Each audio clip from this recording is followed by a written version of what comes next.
Buenas tardes.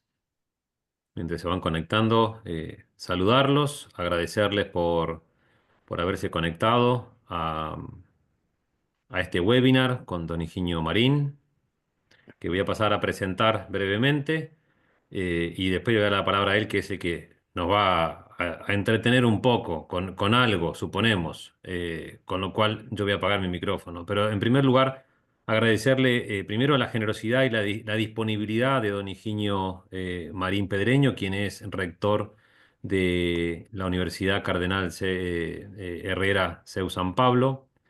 Es doctor en filosofía por la Universidad de Navarra y ha sido profesor y es profesor de antropología filosófica en distintos lugares y autor de varios libros. No sé cuántos son, don Higinio, pero algunos muy interesantes, entre ellos, por ejemplo, La invención de lo humano, Teoría de la cordura y los hábitos del corazón, Mundus, Humano, todavía humano, ¿sí?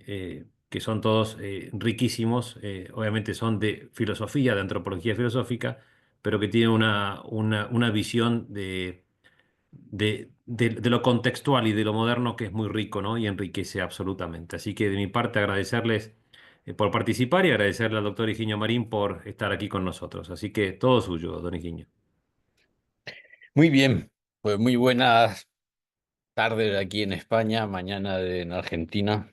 Es un placer estar con ustedes en mis años de formación universitaria. Eh, yo creo que poco después del doctorado fui durante un tiempo investigador del Instituto de Ciencias para la Familia de la Universidad de Navarra, así que tengo con todos ustedes una especie de vínculo entre juvenil y, bueno, y todavía en mi institución sigo colaborando con frecuencia con el Instituto de Estudios de la Familia, así que, aunque nunca me he dedicado explícitamente a estudios sobre la familia, pero ciertamente las cuestiones de antropología filosófica están muy cercanas y resultan muy afines. Y como comprenderán ustedes también, por mi propia condición, pues la familia me parece un asunto muy interesante. De hecho, el título genérico es Antropología de la Familia y eso me permite hacer alguna consideración de naturaleza general. Siempre me llamó la atención al principio de mi estudio y me lo sigue llamando y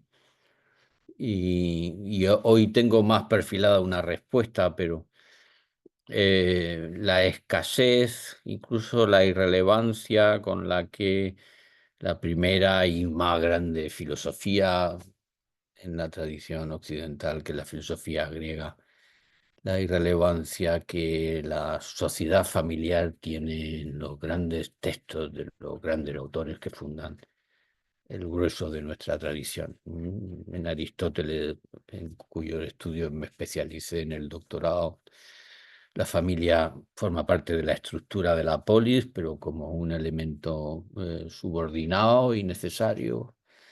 Pero en la ética Nicómaco es muy sorprendente hasta qué punto las relaciones familiares no forman parte de de la urdimbre central.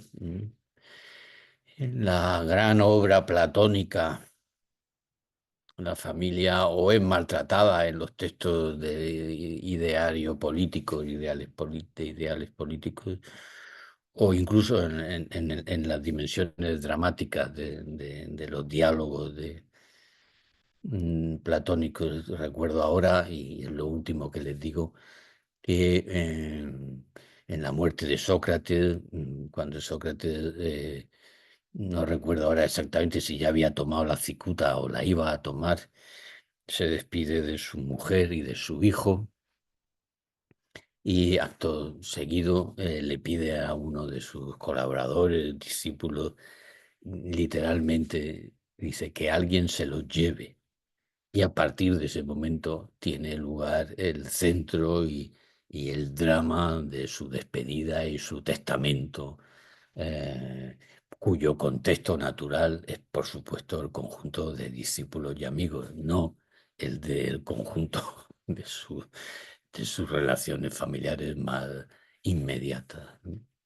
en Grecia, y quizás por lastre desde ahí, la filosofía occidental, incluso en sus episodios premodernos, está muy ayuna de una reflexión sobre la familia, desde luego del mismo nivel que reflexiona sobre otras dimensiones de la vida humana y incluso de la vida social.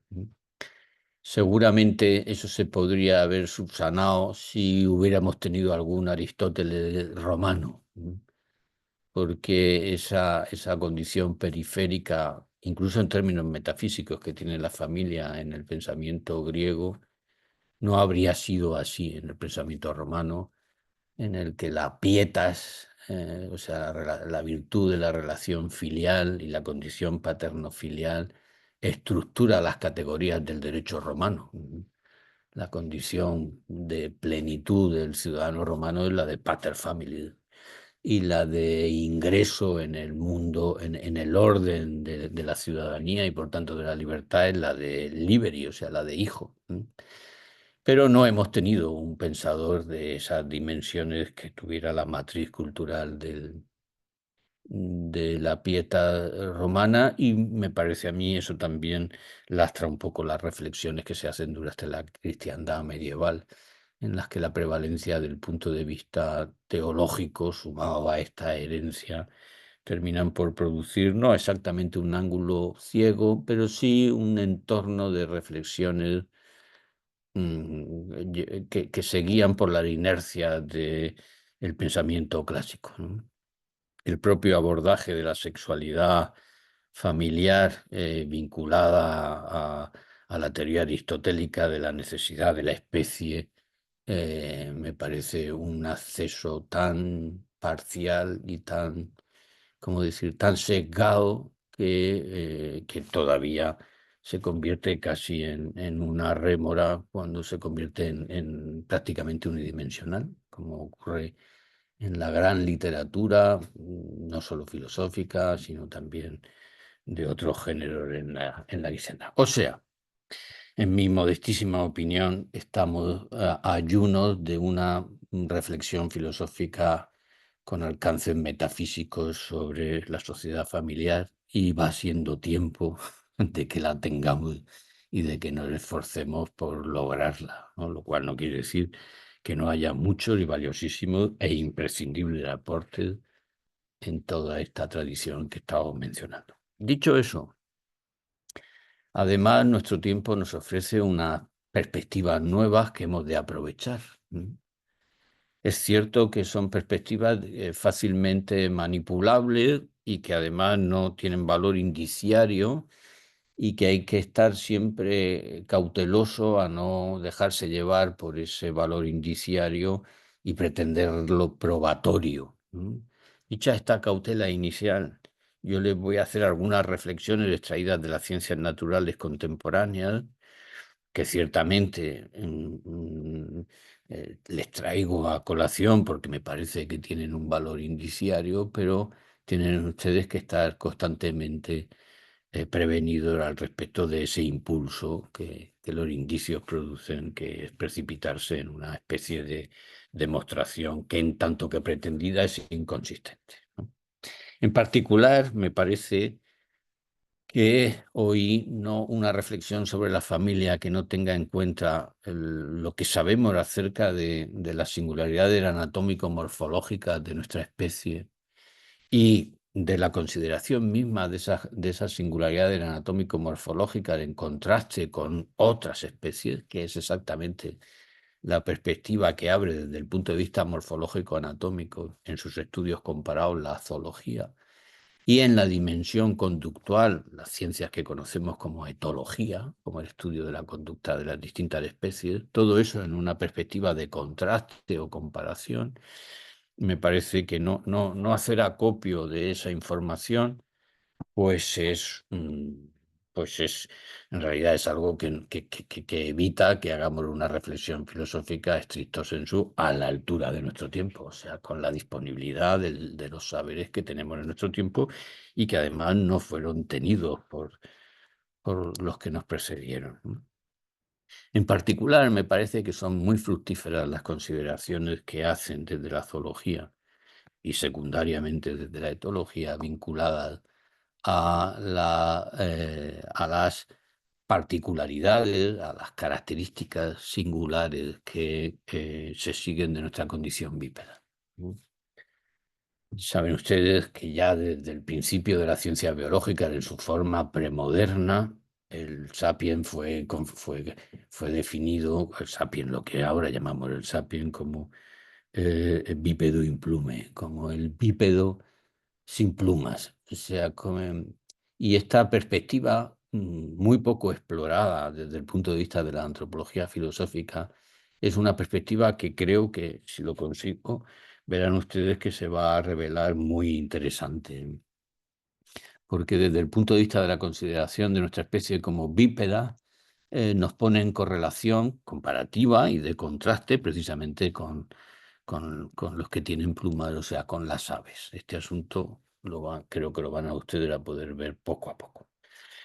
La condición bípeda requiere, estamos hablando siempre en términos comparativos y generativos, no evolutivos, pero sí generativos. Cuando yo les digo ahora que la condición bípeda supone una transformación de la estructura pélvica de los grandes homínidos, ya de soslayo y sin advertirles, les he introducido en una narrativa temporal. Les doy a entender que respecto de la estructura pélvica de los grandes monos antropoides o de las especies homínidas, para que se dé el bipedismo perfecto y estable que caracteriza a nuestra especie, ha hecho falta una modificación. Les digo eso porque es la manera más plástica y más intuitiva de abordar el asunto, pero al respecto de si pretendo que haya entre una estructura y la otra una seriación temporal y por tanto una transformación, eso ya es una suposición que primero para mí carece de interés y segundo nos llevaría a hablar de otra cosa, que es el tipo de relación que hay entre las singularidades anatómico-morfológicas de especies que no tienen continuidad genealógica entre ellas. O sea, nosotros podemos proceder, en sentido más físico de la expresión, de un antecesor común con los grandes homínidos, pero en ningún caso procedemos de los grandes homínidos contemporáneos, con lo cual no hay relación temporal entre el chimpancé, el gorila o el orangután y el sapiens sapiens. Si acaso, quizá, parece que sí, podemos tener un antecesor común, por cierto, remotísimo. Bueno, por tanto, tengan ustedes cautela a este respecto. Yo en otros entornos no hago este tipo de prevenciones, pero me parece que en un entorno académico de un grado sí hay que hacerla. En cualquier caso, la modificación más importante que permite el bipedismo perfecto y estable, se entiende por bipedismo perfecto y estable cuando el bipedismo no es solo una singularidad postural, sino que produce una especialización sistémica, una especialización completa del organismo humano, por la que la traslación bípeda se convierte también en la estrategia prevalente y principal de esa especie. El oso también es un bípedo postural. El caballo con aprendizaje también puede ser un bípedo postural. Los grandes homínidos son todos bípedos posturales, pero cuando se trata de conseguir una eficiencia locomotora, o sea, de poner en marcha la potencia máxima que su morfología anatómica permite para la eficiencia traslativa, o sea, para correr, pues todos se ponen a cuatro patas, todos se vuelven cuadrúpedos y eso es lo que es un bipedismo que no es perfecto ni estable. El bipedismo perfecto y estable significa un estadio en la especialización sistémica del cuerpo por la que cualquier otra estrategia que no sea la bípeda es una pérdida de eficiencia. Claro que usted y yo podemos movernos a cuatro patas, pero eso supone una regresión con una ineficiencia que se hace. Bueno, pues para que el bipedismo sea estable y perfecto, se requerían unas modificaciones en la estructura pélvica que tuvieran por objeto, en primer lugar, acercar las inserciones femorales, o sea, las inserciones de los fémures. Y eso requería el achicamiento. Siempre, la zoología siempre habla en términos relativos, nunca habla en términos absolutos. Cuando digo achicamiento, quiero decir una disminución relativa a el tamaño de las pelvis, de las caderas de los grandes monoantropoides y en general de los cuadrúpedos. Si no se produjera ese achicamiento y ese acercamiento en paralelo de las dos inserciones femorales, el movimiento traslativo del bípedo tendría que hacerse no solo moviendo una extremidad y otra, sino que el mover una extremidad y otra requeriría también un giro de la propia pelvis, un giro acusado. Piensen ustedes en alguien con caderas muy anchas y cómo de ordinario el movimiento de la pierna requiere también un adelantar la parte de la cadera en la que está inserta la pierna. Si la cadera es pequeña, las dos extremidades se pueden mover con un mínimo movimiento de caderas. Como la pelvis de la hembra sapiens es, en términos relativos, un poquito más grande que la del macho sapiens, perdonen que mantenga esta terminología mientras que hablemos de zoología y etología, eso produce que la hembra sapiens necesita un pequeño giro, estamos hablando de milímetros a veces, un pequeño giro de cadera por el que tiene que adelantar uno de los extremos de la cadera al mismo tiempo que hace el paso. Mientras que el varón es más capaz de mantener la cadera casi inmóvil. Y eso tiene que ver con la eficiencia traslativa que junto con la potencia muscular, la altura media de la cadera y por tanto la longitud de las extremidades inferiores, hace que en el correr el varón genéricamente considerado resulte imbatible para la hembra sapiens. Y genéricamente, seguro que hay muchas de ustedes que corren más y mejor que muchos señores, pero en términos genéricos, eso es lo que hace razonable que las Olimpiadas las diferenciemos, no por una cuestión tanto de sexo, sino por una cuestión anatómica. Por eso, ¿qué quieren ustedes que les diga? O sea, cuando alguien cambia de sexo o cambia de ancho de estructura pélvica, o ahí está malogrando el asunto, ¿no? Bueno, pero no es ese nuestro asunto. Y sin embargo, ese cambio de la pelvis es decisivo. ¿Por qué? Pues porque la pelvis aloja la oquedad pélvica, el agujero, el hueco pélvico, que es el diámetro máximo que va a poder tener el canal del parto, ¿m? En la hembra. Como se ha producido un achicamiento, y ese achicamiento afecta además de manera muy acusada al canal del parto, es el canal del parto y su perímetro medio, que es el máximo que va a poder tener el canal del parto, o sea, por mucha capacidad de dilatación que tenga el útero y la vagina, nunca podrá exceder funcionalmente hablando al de la oquedad pélvica. Eso supone un límite temporal a la viabilidad del embarazo intrauterino. Como además ocurre que el diámetro craneal del sapien es, en términos relativos,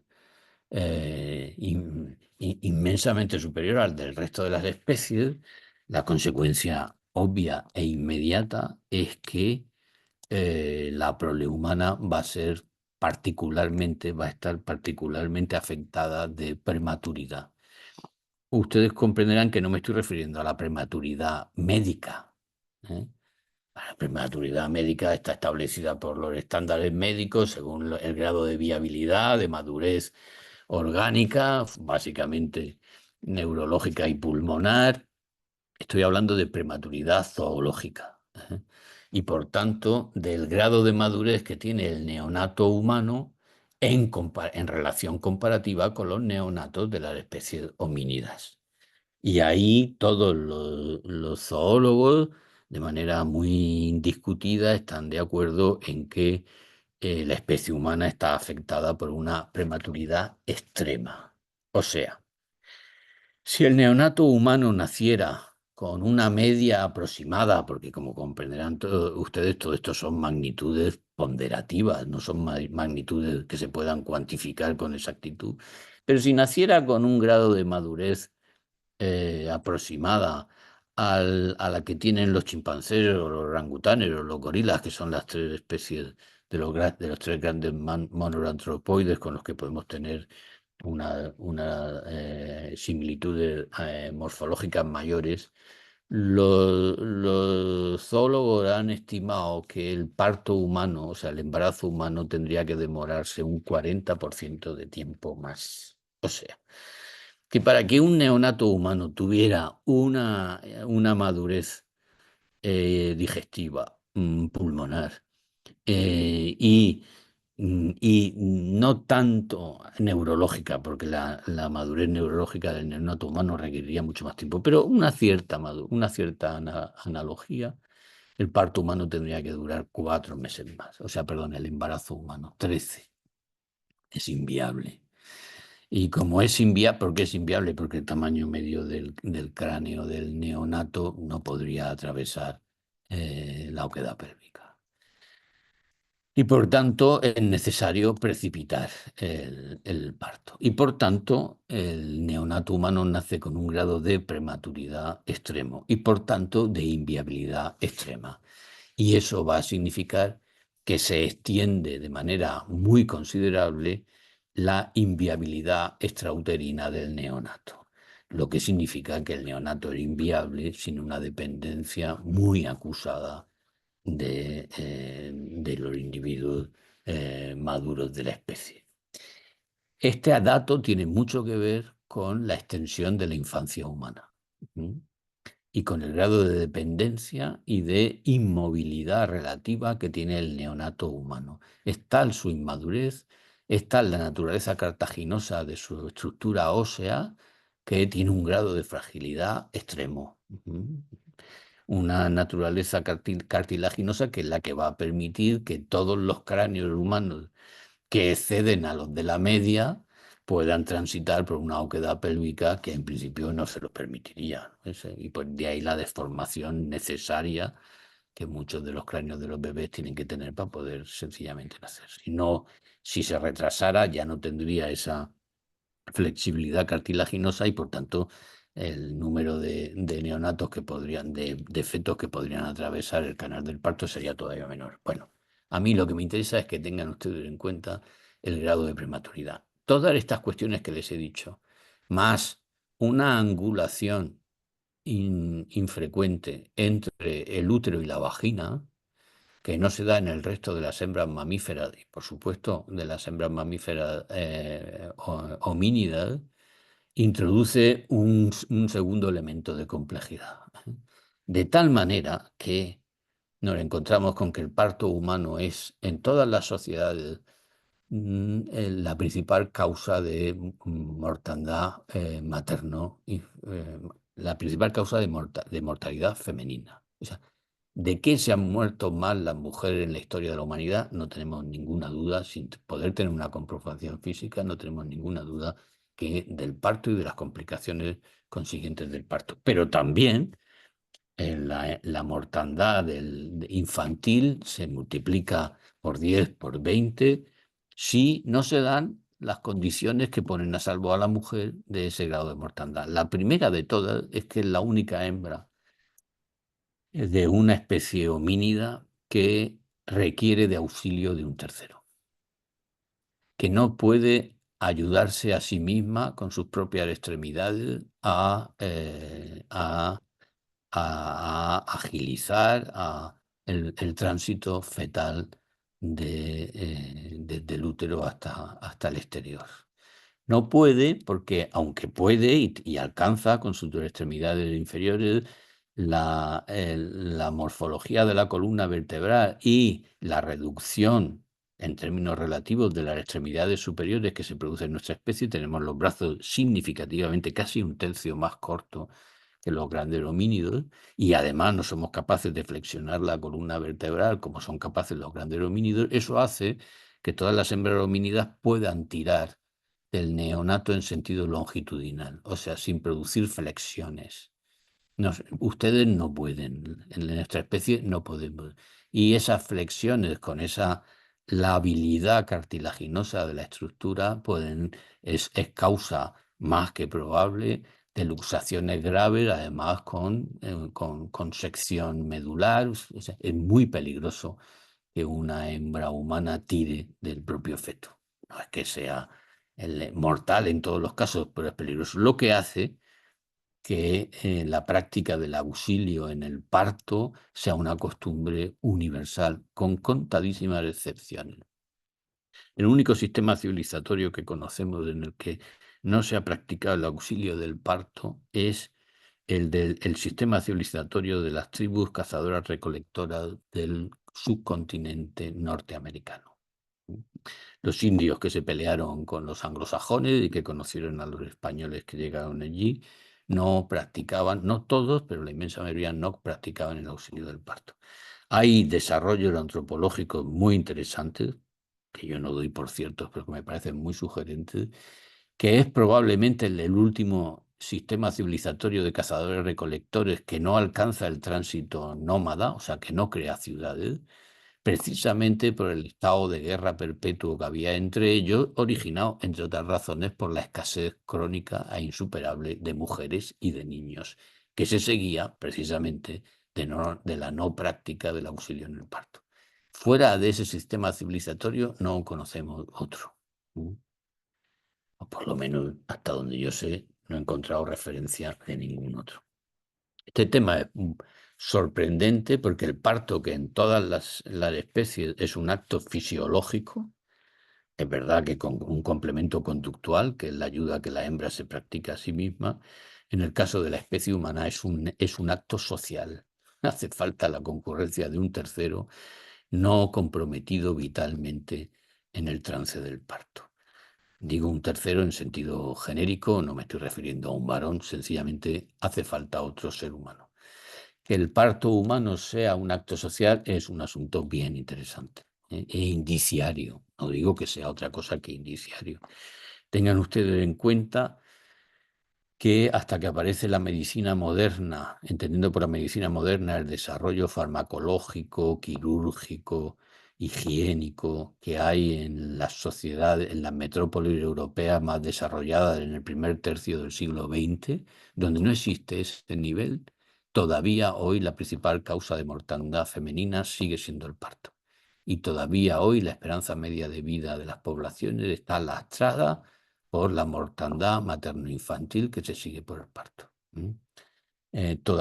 Todavía hoy, y teniendo en cuenta de que esas condiciones se han alcanzado casi alcanzando al 80% de la población mundial, estos son cálculos que hace la ONU, todavía hoy se estima que unas 270.000 mujeres al año mueren por el parto y por complicaciones y las complicaciones consiguientes por el parto. O sea, en cualquier territorio del planeta donde no se han conseguido las condiciones de eso que conocemos como medicina moderna, la mortandad materno-infantil es enorme. Una maternidad materno-infantil que lastra la esperanza media de vida.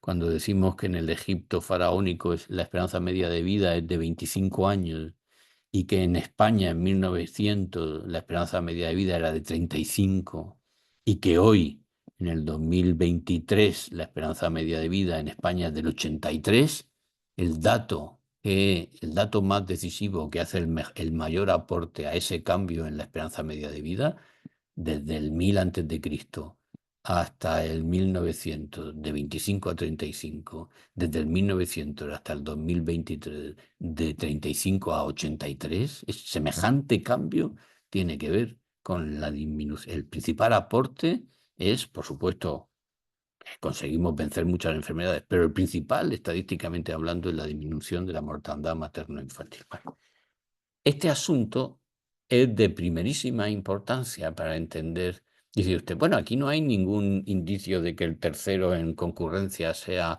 el varón o el progenitor, ciertamente, pero sí ahí está el asunto de la naturaleza social. No, no, la hembra humana es la única que no se retira en silencio y se esconde. Al revés, en vez de eso, gime con dolores de parto y suplica auxilio. O sea, congrega a sus congéneres en su entorno.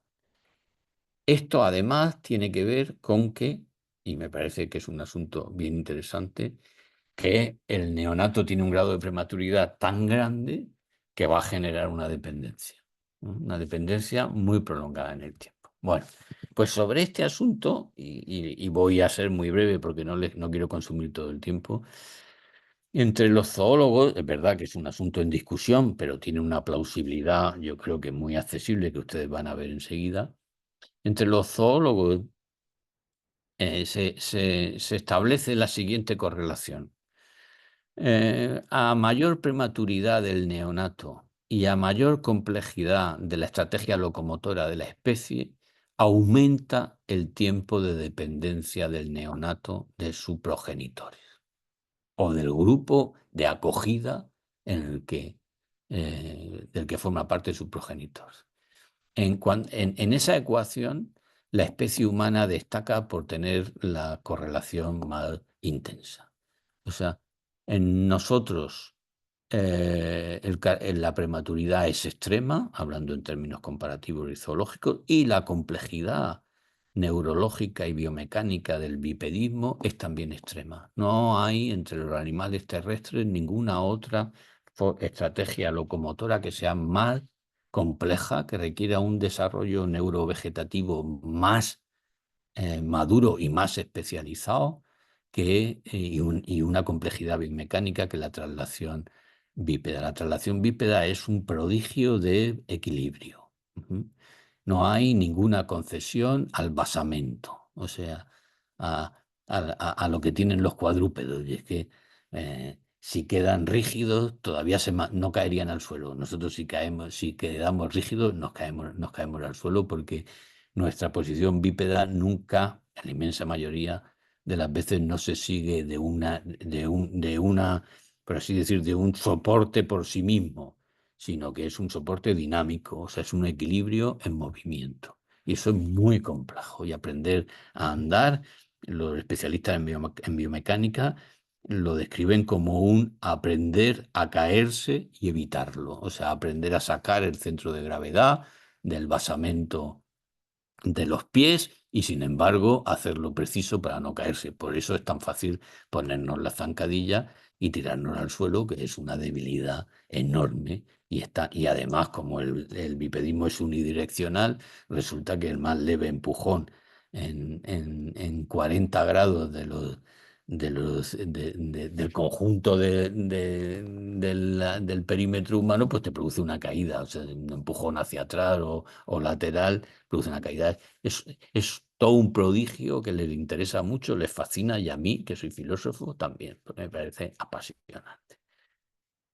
Y entonces nos encontramos con un asunto que tiene, insisto, valor indiciario, y es que en las especies donde se da mayor prematuridad del neonato y mayor complejidad en la estrategia locomotora o trasladora, como son las aves, porque muchas de ellas, no todas, pero muchas de ellas, por ser ovíparas, el pollito nace casi en estado fetal, sobre todo en las especies más complejas, y además, y precisamente por eso, porque tienen que aprender a volar. El vuelo es una estrategia locomotora compleja, menos desde el punto de vista neurológico y biomecánico, menos que el volar, porque además hay más componente instintivo, o sea que no requiere aprendizaje mimético, mientras que requiere, pero menos que en el caso del ser humano. En el caso del ser humano sabemos que si un niño humano fuera criado en soledad, o sea, sin relación con bípedos, no adoptaría instintivamente la posición bípeda. Lo sabemos, sabemos de los casos de los llamados niños salvajes que han crecido sin sociedad humana, aunque han sido cuidados por humanos, pero no han crecido con sociedad humana. O sea, la postura bípeda es mimética, requiere un aprendizaje social. No nos ponemos de pie por instinto, no hay un resorte instintual, espontáneo y preconsciente. Eso le ocurre a los pájaros con volar. A nosotros no nos ocurre con... El bipedismo tiene más la estructura de la conducta comunicativa del lenguaje que la estructura del acto reflejo de la succión y de la aprensión que tiene nuestro neonato, que aprieta con el puño, como saben ustedes, muy pronto, y que succiona. No se parece a la succión, se parece al lenguaje. Hace falta la mímesis social que desencadena los resortes de ciertamente una postura que nos resulta natural. Por eso, en el caso del ser humano, pensar la naturaleza como lo anterior a la sociedad es sencillamente una quimera inconsistente. Ni siquiera la postura natural se alcanza sin la mediación social. Ni siquiera la comunicación lingüística se alcanza sin la comunicación social. Ni siquiera los vínculos emocionales que nosotros tenemos eh, por instintivo o espontáneo se alcanzan sin la mediación social. Eso no quiere decir que sean una mera construcción social, pero sí que es el entorno social el que genera las dinámicas miméticas que activan esos resortes y que requieren de aprendizaje individual. Dicho eso, resulta que entre las aves, que son las que más se nos parecen en prematuridad del neonato y en complejidad locomotora, se da una circunstancia que es bien sorprendente.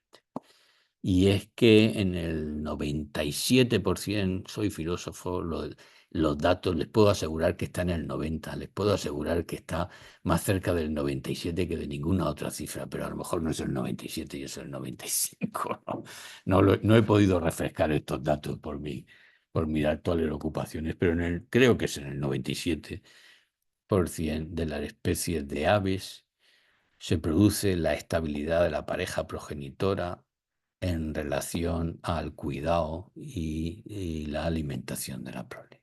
O sea, en el 97% de las especies de aves conocidas, el pajarito y la pajarita están juntos en tanto en cuanto la prole requiere de la custodia y de la alimentación como de las dos formas del cuidado para que el neonato alcance la madurez suficiente para valerse por sí mismo, que es más prolongada que en el resto de las especies, precisamente por la prematuridad del neonato. De ese 97, un poquito menos de la mitad, no recuerdo si un 46 o un 47, lo tienen ustedes, lo consultan en la literatura, eh, la estabilidad de la pareja es de por vida. O sea, es un pajarito con una pajarita de por vida. Durante la dependencia de la prole y más allá y fuera de la dependencia de la prole de manera continua. En muchas especies hasta la muerte. Y además, esta segunda posibilidad tiene respecto de la primera en términos generales, que nunca faltan excepciones, pero en términos generales tiene que forman parte de este segundo grupo, o sea, de los monógamos de por vida, buena parte de las especies con las capacidades cognitivas más desarrolladas, si quieren ustedes, más inteligentes, sobre todo, particularmente el grupo de los córvidos, que parece ser que, que tiene mayores capacidades cognitivas en términos relativos.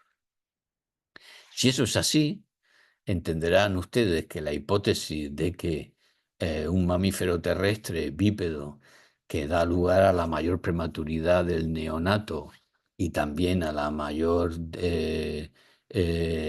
complejidad locomotora, indiciariamente la hipótesis de que esa especie eligiera desde el punto de vista o que tuviera como estrategia prevalente la estabilidad de la pareja progenitora, no digo que sea una demostración y desde luego no tiene ese valor, ni lo pretendo, pero tiene el valor indiciario que permite tomar una posición al respecto de que la supuesta naturaleza meramente social y constructiva del matrimonio como institución, pues es una hipótesis que pierde desde este punto de vista plausibilidad y que en cualquier caso requiere una fundamentación y unos correlatos con lo que sabemos de la porzoología y por etología que tienen que mostrar.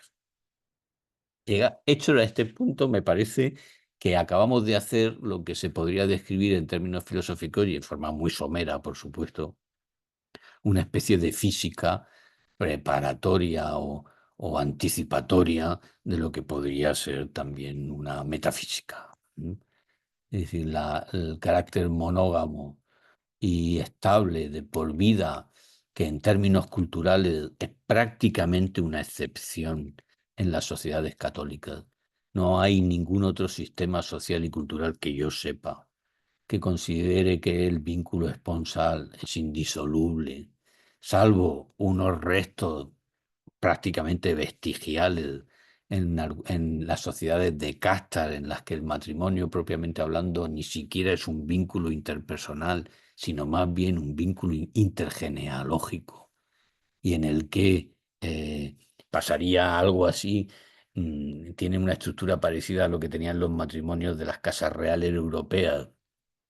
El vínculo tenía el carácter de una alianza y por tanto la ruptura del vínculo era también la ruptura de una alianza entre las unidades sociales que se vinculaban mediante los esponsales, algo así parecido a lo que ocurrió entre Inglaterra y España con el famoso asunto de Catalina y Enrique VIII. O sea que aquello no era sencillamente un divorcio, sino la causa de una guerra.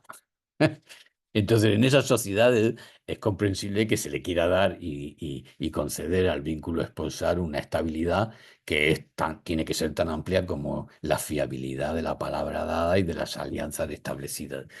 De eso encontramos algún resto, ya digo, en las sociedades por castas, pero una afirmación de la indisolubilidad del matrimonio como un vínculo de naturaleza interpersonal, hasta donde yo sé, eso es una singularidad excepcional de las sociedades católicas. Y ese es un argumento constante en la filosofía moderna y contemporánea para aducir el carácter deforme y monstruoso de semejante imposición a la libertad subjetiva y a las dimensiones emocionales del vínculo que hacen que los autores busquen estructuras coercitivas de naturaleza social que justifiquen la afirmación imperativa de la indisolubilidad del matrimonio, como ocurre en el libro sobre el origen de la familia, la propiedad privada y el Estado de Federico Engels, que dice que la naturaleza indisoluble del vínculo se sigue de los intereses de la casta sacerdotal católica. Y la casta sacerdotal católica necesita atar a los esposos entre sí, porque de la atadura de los esposos entre sí nace la culpa y el perdón y el auxilio que requiere y que convierte y que funda esa especie de autoridad jerárquica y magisterial con el que se organiza el clero católico, eso dice. Bueno, entonces, bueno, pues esa puede ser una razón, pero esta otra que hemos aducido también puede ser otra. O sea, a lo mejor resulta que como querían los antiguos nos parecemos bastante a los pájaros y ciertamente nos parecemos un montón. No me puedo extender en contarles cómo en nuestra especie es la única especie terrestre de grandes de grandes animales terrestres en la que el eje olfativo es sustituido por el visual y el auditivo en los protocolos del cortejo. O sea, nosotros somos los únicos mamíferos superiores en los que el olfato no es el eje perceptivo mediante el que se emiten y se reciben los mensajes relevantes al respecto del cortejo sexual. Y está sustituido esos ejes perceptivos en todos los sistemas sociales por un eje perceptivo, visual y auditivo, que es exactamente lo que ocurre entre las aves que no tienen olfato. Hay especies que tienen olfato, pero bueno, las carroñeras sobre todo, pero muy pocas. Y por tanto de ahí la danza, el canto, el color, o sea, los protocolos de naturaleza postural, gestual, fonativa, cromática, con las que las especies se dicen entre sí, se dan los mensajes del protocolo.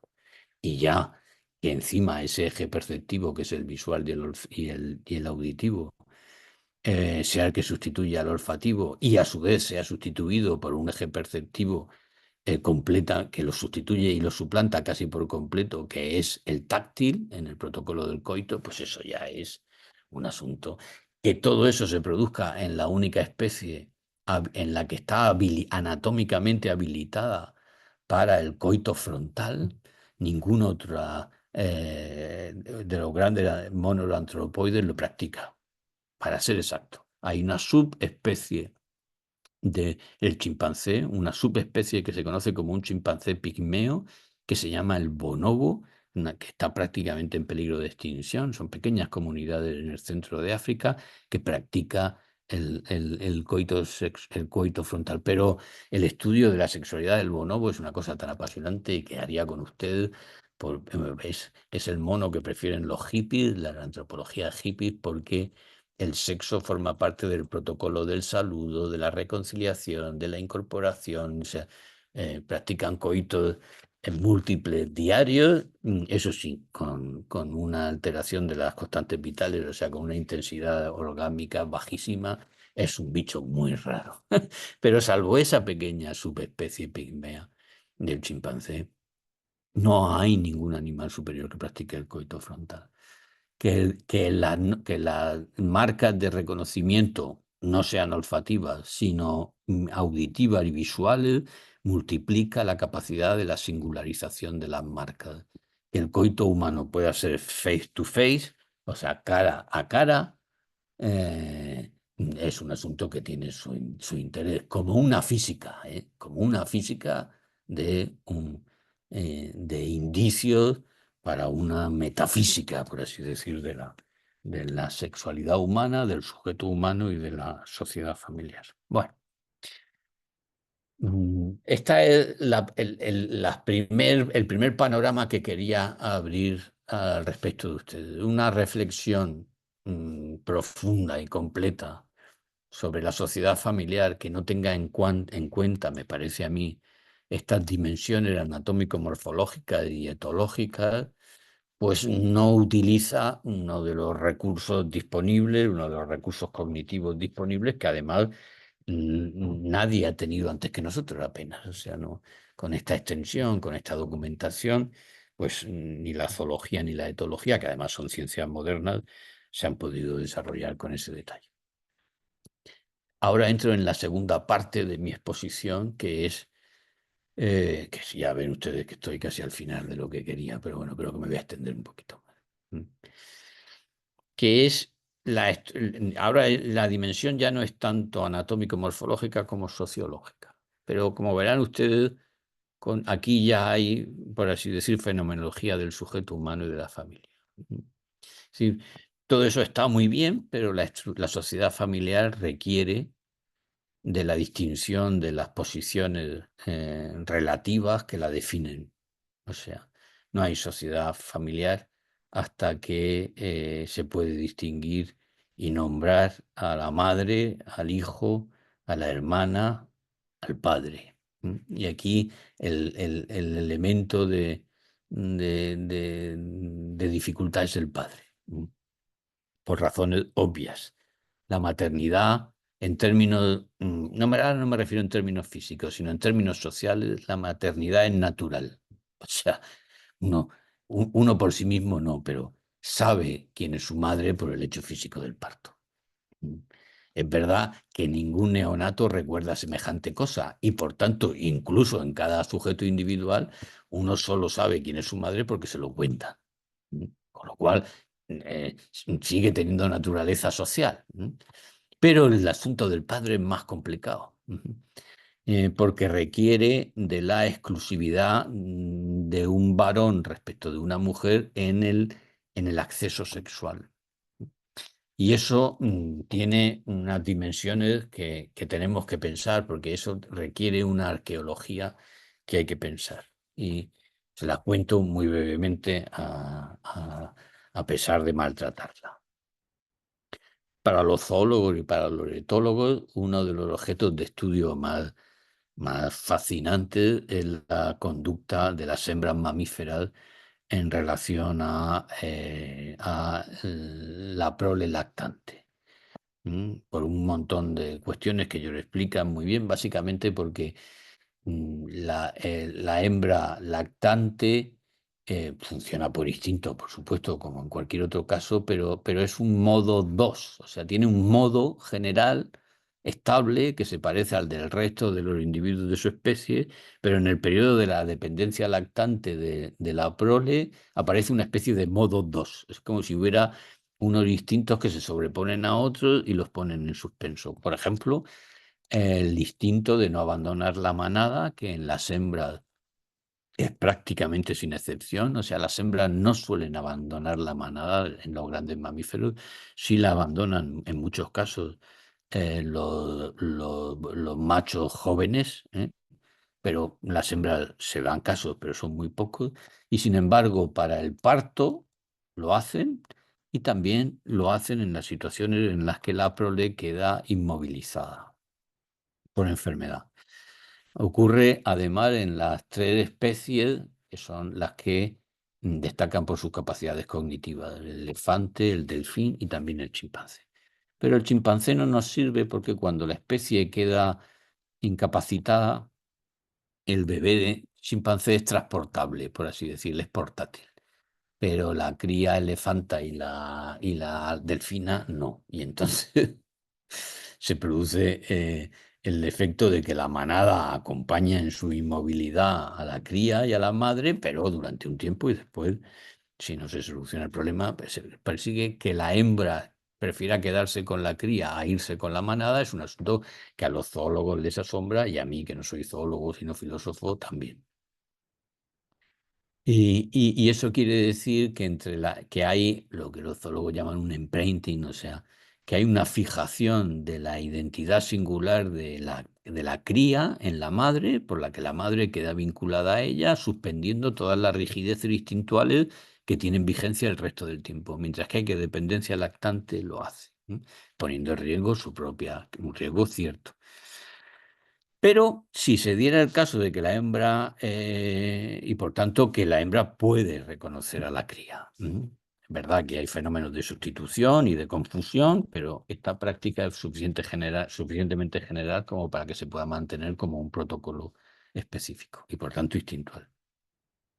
Pero si la cría supera el trance y se reintegran a la manada y madura hasta salir del periodo de la lactancia, ese vínculo parece desaparecer, y la confirmación de que parece desaparecer es que la hembra tiende a mantener con esa cría ya madura, la misma relación que con cualquier otro macho, incluida la sexual. ¿Mm? Esta es la cuestión. La cuestión es... mm, en ese contexto, ¿cómo podemos caracterizar a la hembra humana, a la mujer humana? ¿Mm? ¿Y qué singularidades hace que concurran para que no se dé la confusión originaria? La confusión originaria es que no sea posible distinguir entre un hijo y una pareja, por así decir, porque el hijo es aceptado en el trato sexual. Entonces, lo que podemos decir es que en la especie humana, la hembra, la mujer, se caracteriza entre todas las demás hembras de especies mamíferas porque no olvida, porque la condición de hijo permanece en la prole, incluso más allá de la madurez y de la aptitud sexual, y permanece en la prole excluyendo el trato sexual. Este es un asunto estupendo. Porque la exclusión del trato sexual con la prole es el origen, la condición de posibilidad de un acontecimiento posterior, que es la prohibición del incesto. De hecho, es la forma primera e inaugural de la prohibición del incesto. Este tema de la prohibición del incesto es en la arqueología filosófica y antropológica necesaria para explicar la sociedad familiar. Si no, sin esto no hay sociedad familiar, porque el padre no es padre. Si el hijo es a su vez padre de otra cría, pues es simultáneamente hijo y padre. Y si no se puede distinguir entre hijo y padre, es como si no se puede distinguir entre arriba y abajo. Y si no se puede distinguir entre arriba y abajo, el orden primigenio no existe, y lo que existe es el caos, que en términos antropológicos, precisamente por la antropología marxista, se llama la horda promiscua. O sea, el lugar donde no se puede distinguir entre padre e hijo, porque hay trato sexual con los hijos. Claro, lo que nosotros podemos decir es que para que la hembra no olvide al hijo, hace falta una memoria profunda. Una memoria profunda que tiene que perpetuarse vinculadamente al individuo. Este asunto de que la hembra humana tiene una memoria profunda que se perpetúa vinculadamente al individuo es un acontecimiento, es un hallazgo antropológico fantástico, porque ese es el tipo de conducta, ese es el tipo de estructura del sujeto, de fenomenología del sujeto, que es necesario también para explicar una conducta humana que los antropólogos tienen por el umbral de hominización, o sea, la conducta que hace manifiesta la condición humana de los que la llevan a cabo, que es el enterramiento de los difuntos.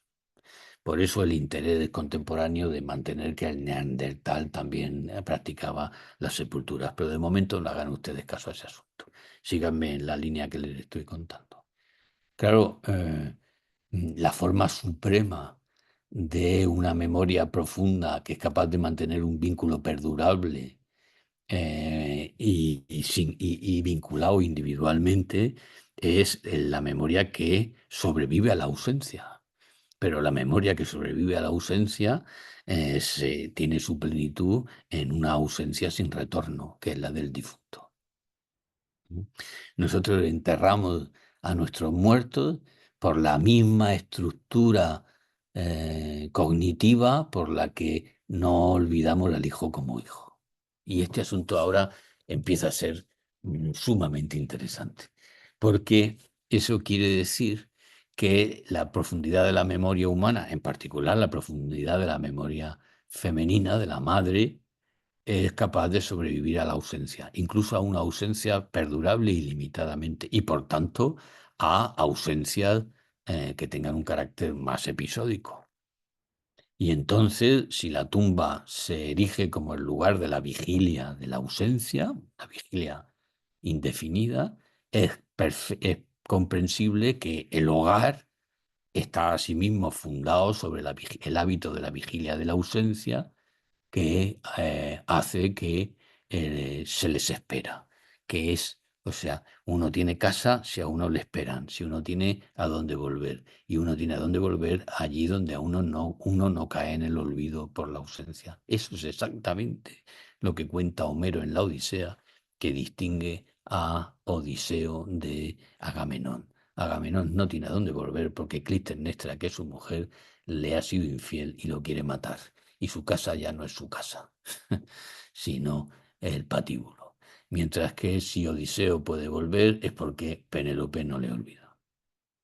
Ahí Odiseo caracteriza a la mujer con una profundidad de la memoria que en latín se va a decir es la capacidad de mantener la presencia de lo ausente, de mantener, de traer la presencia de lo que no está presente. Eso en latín se llama recordare, volver a poner en el corazón. El órgano de esa memoria profunda que mantiene la vigilia de la ausencia en la tradición latina es el corazón. Y a mí me parece que esa no es una caracterización muy distinta de la que hace Sófocles con Antígona, que es la que no está dispuesta a dejar caer en el olvido el cadáver del hermano, o incluso, mutatis mutandi, y sin querer utilizarlo ni abusar del asunto, la caracterización que hace Lucas de María cuando dice que conservaba en el corazón, o sea, que guardaba en el corazón. Recordar es guardar en el corazón.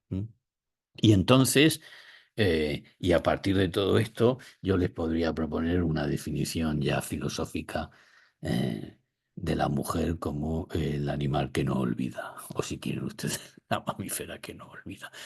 Suelo bromear con este asunto siempre y decir que mi campo de trabajo no es muy amplio porque es el de mi madre, mis hermanas, mi mujer y mis 4 hijas, pero en todas ellas se cumple esta definición que les acabo de dar invariable y literalmente.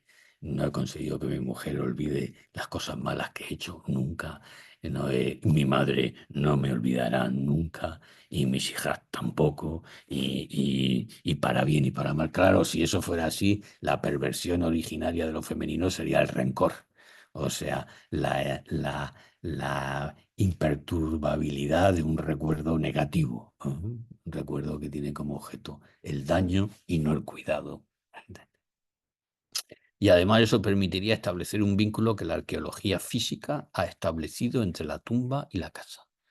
La concurrencia de que los hogares se levantan y tienen como solar físico las sepulturas de los antecesores es una práctica recurrente en todas las coordenadas del planeta.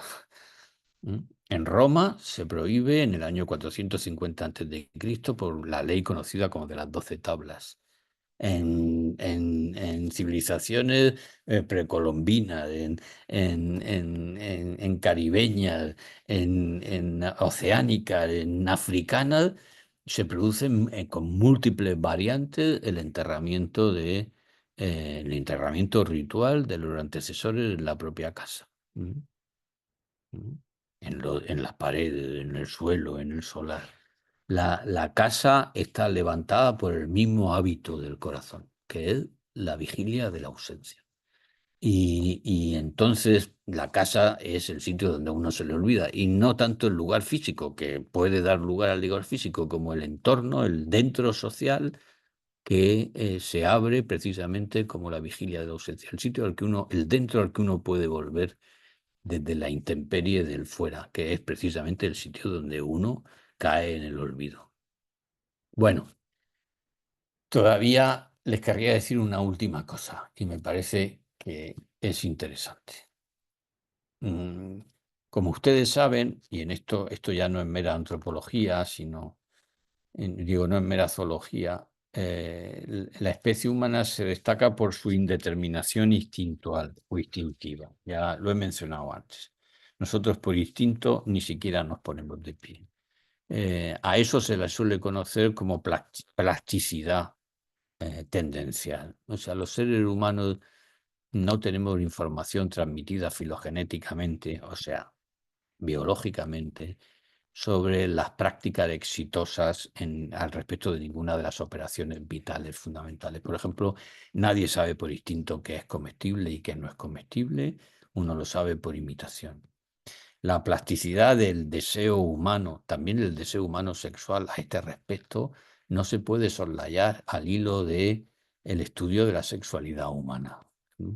No voy a entrar en ese asunto, pero es un asunto que ustedes tienen que tener. Cuando nosotros calificamos conductas que nos parece que son naturales porque corresponden a la naturaleza humana como conductas instintuales, es posible que estemos cometiendo un abuso en sentido terminológico estricto. ¿Mm? Una cosa es una inclinación, que es la palabra exacta que deberíamos de utilizar, y otra cosa es un instinto. Un instinto es una fijación rígida que se multiplica de manera filogenética en todos los individuos y cuya falta supone una anomalía que además va a inhabilitar a ese sujeto individual. En ese sentido, nosotros no tenemos instintos y solo tenemos algunos actos reflejos como una especie de reliquia vestigial, como la succión o como... Y por tanto, el deseo humano, en su forma natural, requiere mediaciones sociales y requiere aprendizaje. Y por eso es tan afectable y tan trastornable por el orden social en el que se desarrolla la socialización primaria y la secundaria del deseo.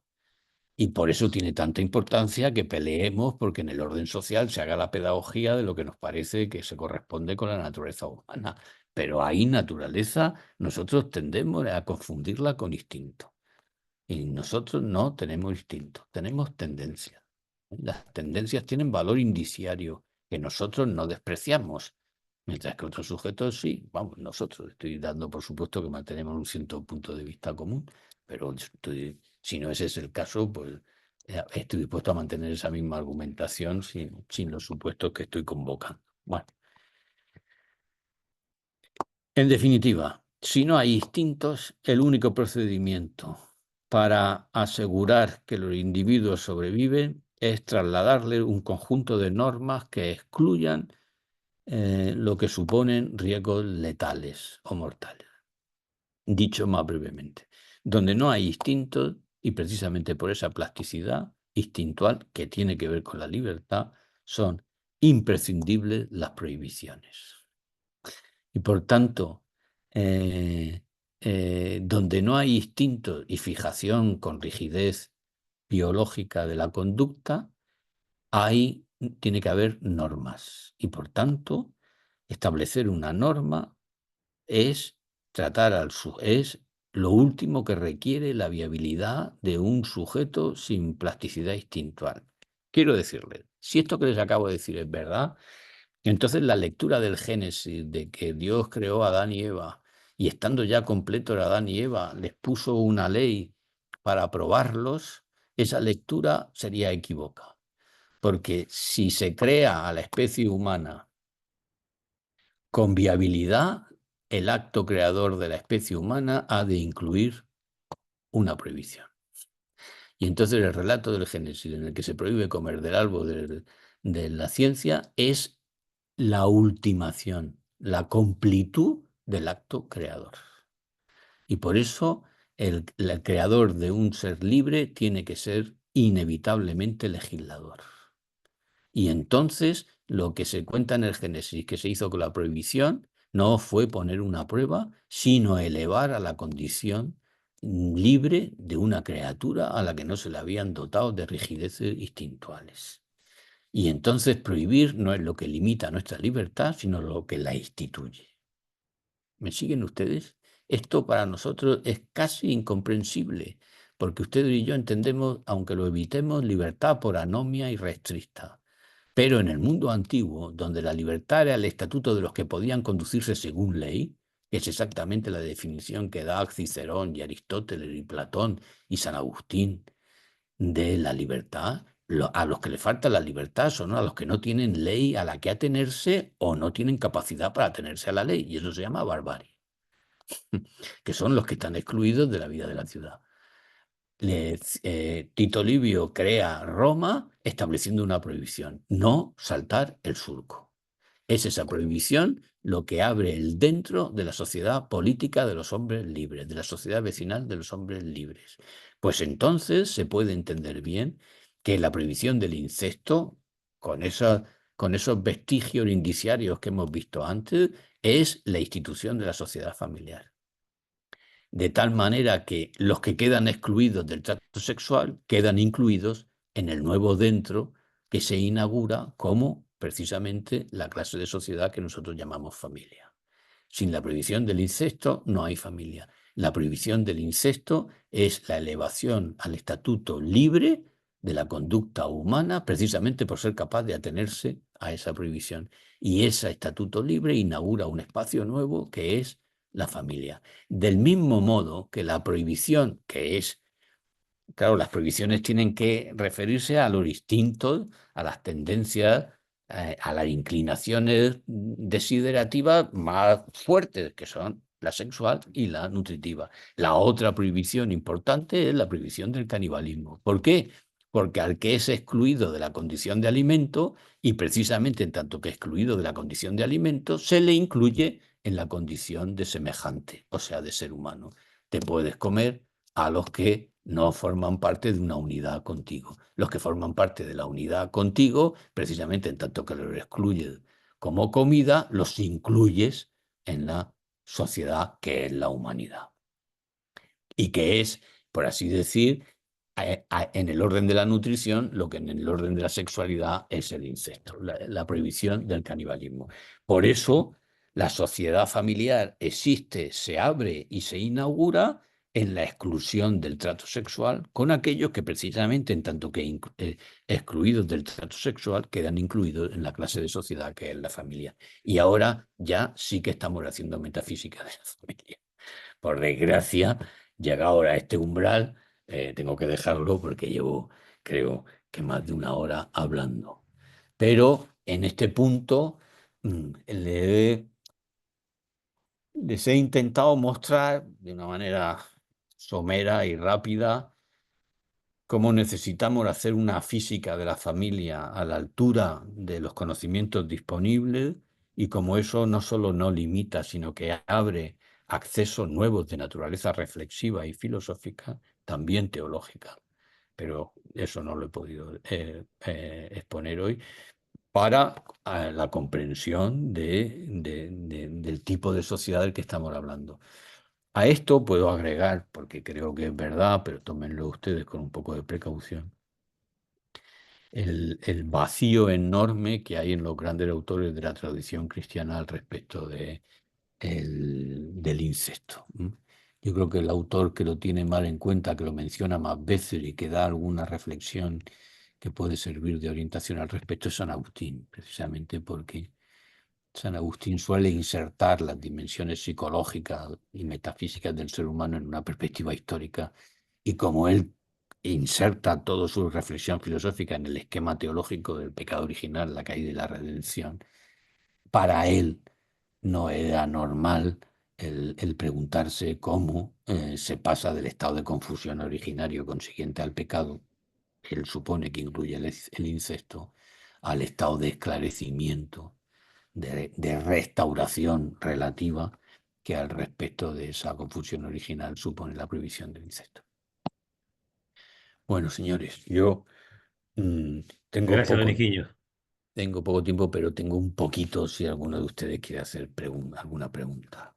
Primero agradecerle realmente por el panorama tan amplio, pero al mismo tiempo tan profundo y tan preciso con respecto a esto que la mayoría de las veces no lo vemos así, digamos, no lo vemos con esta óptica y me parece una mirada muy interesante. Obviamente que hay que dejar lugar para la parte teológica, así que con lo cual, cuando usted quiera, dentro de su trabajo como rector, quizás encuentre algún espacio también para poder compartirnos esa otra parte, pero eso será más adelante, no hay ningún problema. Eh, pero sí, no, Eso se tendrá que cuidar usted, insistiendo y mandándome algún correo cuando ya considere que es prudente para que lo vuelva a hacer, que lo haré con mucho gusto. bueno, desde ya muchísimas gracias. Yo sí dejo espacio para que alguno pueda hacer alguna pregunta y no le robamos mucho más tiempo a Don Higinio. A ver si aparece alguna pregunta en el chat. Si no, yo mientras tanto, mientras alguno pueda, si quiere preguntar, vaya preguntando. Eh, Yo puedo hacer una pregunta. sí, ¿quién está hablando? Perdón. Silvina Silvia. Ruca. Ah, ¿cómo te va? Adelante, Bien, adelante. disculpe, es muy interesante todo lo que nos ha planteado el profesor, ¿no? Pero él dijo que tenemos tendencia, no instinto. Entonces, ¿cómo sería considerado el succionar de un neonato, de un bebé que recién nace? ¿Por qué lo haría? ¿Por instinto o por necesidad? Lo he mencionado, ¿eh? Lo he mencionado. Ya he dicho antes que la prensión manual y la succión eran dos actos reflejos. No es lo mismo un reflejo que un instinto. Un instinto implica una amplitud de la conducta suficientemente compleja para que en las especies superiores tenga dimensiones de automatismo, pero también dimensiones de mímesis social. Quiero decir, un león sabe lo que hay que cazar por instinto, pero aprende a cazarlo por mímesis. Esa suerte y al mismo tiempo ningún león innova. O sea que sabemos que las posibilidades del acecho y la caza del león están comprendidas específicamente. No hay un león que inventa una forma nueva de cazar. Los puede haber más competentes, más eficientes, más poderosos, pero no hay formas nuevas. Con lo cual la conducta entera de la caza es instintiva, pero tiene ahí dimensión. Este asunto es muy importante porque no es lo mismo un reflejo que un instinto. Y en la succión es un acto reflejo, pero no completa una conducta instintiva. Y además, no solo es un acto reflejo, un mero acto reflejo que no completa una conducta instintiva, sino que además es ineficiente por sí mismo. O sea, hace falta que sea completado socialmente, ni siquiera da para asunto. Lo mismo que el reflejo prensil de la mano, ¿eh? A mí me parece que con eso, con esta consideración que suelen hacer los etólogos, tenemos una diferenciación suficiente para que usted diga, bueno, podemos tener algún reflejo. Por tanto, es que son además tan pequeños y tan vestigiales que es que tienen muy poco de conducta compleja, con una gama suficiente como para que podamos reconocerla como un instinto. Pero usted convendrá conmigo en que no sabemos qué es lo comestible. Y no sabemos qué es lo comestible y se pone de manifiesto en que en Argentina tienen por comestibles cosas que seguramente en mi patria chica no lo son, y con seguridad que en mi patria chica hemos definido por comestibles cosas que a ustedes les repugnaría, y que esa repugnancia mutua tiene que ver con que los patrones de lo comestible son de naturaleza cultural y están diversificados según sistemas sociales y tradiciones. Y que algo de ese asunto ocurre también en los protocolos del cortejo. Y que guiñar un ojo en Francia no quiere decir lo mismo que en Argentina, o sí, no lo sé, porque ya dicen de ustedes que son franceses que hablan español y no, son italianos que hablan español y se sienten franceses. Bueno, pues a lo mejor resulta que guiñar el ojo es lo mismo, pero puede usted entender que hay patrones de conducta que son completamente distintos y por tanto que vemos que hay ahí una divergencia que es de origen. O sea que esa definición es histórico-cultural. Es verdad que la globalización, la narrativa global que suponen las artes figurativas modernas, como el cine y todas las cosas, tienden a universalizar los patrones, ¿verdad? Pero nosotros tenemos suficiente conciencia histórica para entender que eso es un fenómeno de naturaleza histórico-cultural, que no se debe menos la globalización de lo comestible que supone McDonald's, que McDonald's no es el universal gastronómico, sino una singularidad cultural que se adopta por otras tradiciones culturales. Claro, aquí el asunto, en realidad, el que tiene consistencia para nosotros es la heterosexualidad, el carácter heterosexual del deseo. Y hay reflexiones contemporáneas que son muy interesantes. Voy a poner solo una, un antropólogo, un colega ya difunto, se llama René Girard, y que ha hecho consideraciones con origen freudiano sobre el deseo, pero a mí me parecen muy interesantes. En particular, dos.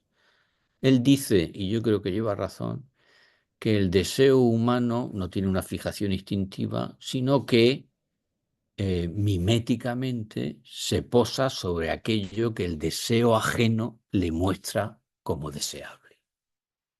O sea, sabemos qué es lo comestible y fijamos el deseo en algo como comestible, en tanto que el deseo ajeno no lo fija como deseable para comer. ¿Mm? Y eso explica que uno en España le gusten las aceitunas casi crudas y en el resto de Europa pues no se coman. O yo qué sé, o cualquier otra cosa que a usted se le ocurra. ¿Por qué? Porque uno ha crecido entre sapiens que veían las aceitunas como deseables y lo manifestaban comiéndoselas, entre otras cosas. Pero si la gente no come aceitunas, pues uno no tiene las aceitunas por comestibles, que es lo que me pasa a mí con los grillos. Como no he crecido entre nadie que comiera grillo ni se deleitara con fruición en el comer grillo, pues a mí un grillo me parece que no es comestible.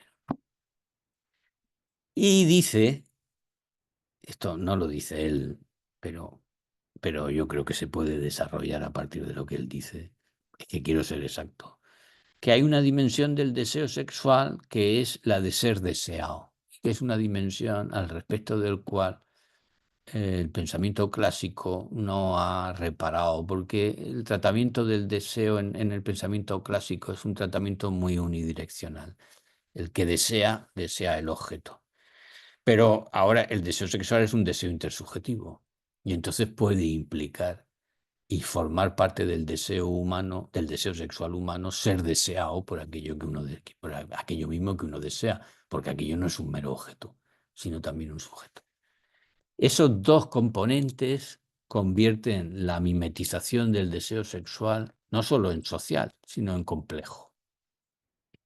Y lo hace muy, podría decir que dúctil, pero también podría decir que muy lábil, muy vulnerable al entorno de la socialización primaria y de la socialización secundaria del deseo.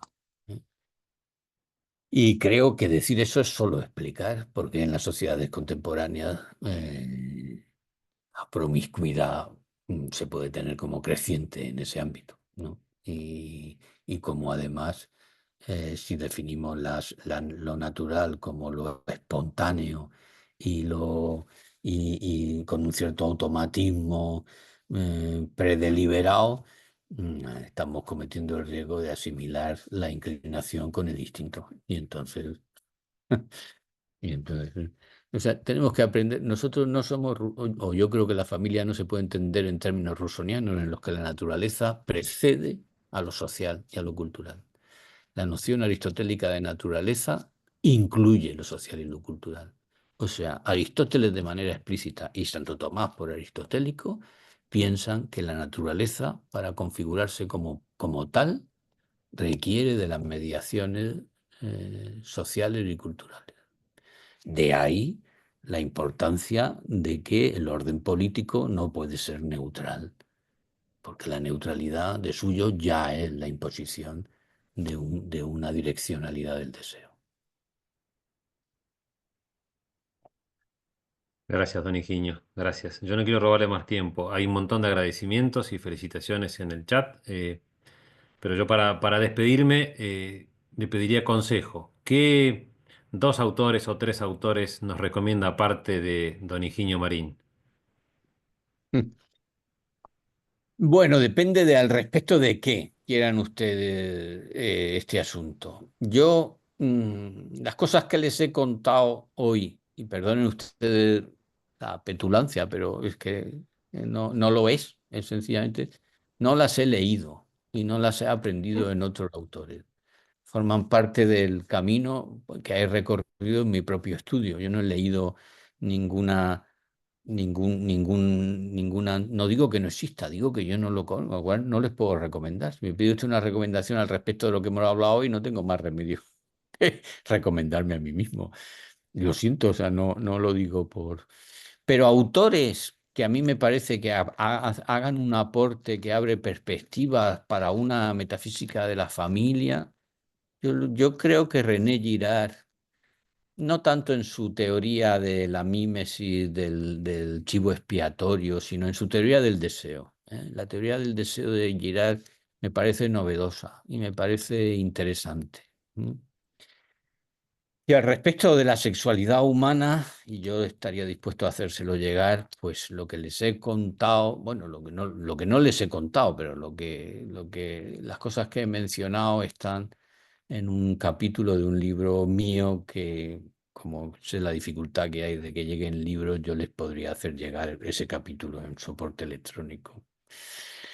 Y luego en un blog que encontrarán ustedes en internet si ponen Higinio Marín Mundus. Higinio Marín Mundus es el título de un libro mío, pero es también el título de un blog que se llama Mundus, una arqueología, blogspot. Y ahí tienen ustedes bastantes conferencias, varias sobre la sexualidad humana y también, por ejemplo, este asunto de la prohibición del incesto que sirvió como lección magistral en la Universidad de Navarra hace un mes y medio, una cosa así. Y también les podría hacer llegar ese texto, que además ya ¿Cómo está no? más desarrollado ¿Cómo y no? Nos, con el nos compromiso encantaría, bien intencionado de ustedes de que le harán un uso co- honesto y honrado. Y está, como pero corresponde. no ningún problema. Bueno, por medio de Amparo quizás podemos recibir esos documentos o me los manda usted como prefiera. Sí. Si se lo dice usted Amparo, Bueno, ok. me ayuda usted porque ella me lo recordará y antes o después se lo mandaré. Será más bien antes que después. Bueno, buenísimo, buenísimo. Bueno, muchísimas gracias de parte del Instituto de Ciencias para la Familia, el haber estado con nosotros y por esta humildad en compartir todo esto que sabe una vez más. Así que bueno, muchísimas gracias y un fuerte abrazo. Un placer. Muchas gracias. Un saludo desde España. Muchas Adiós. gracias. Adiós, adiós.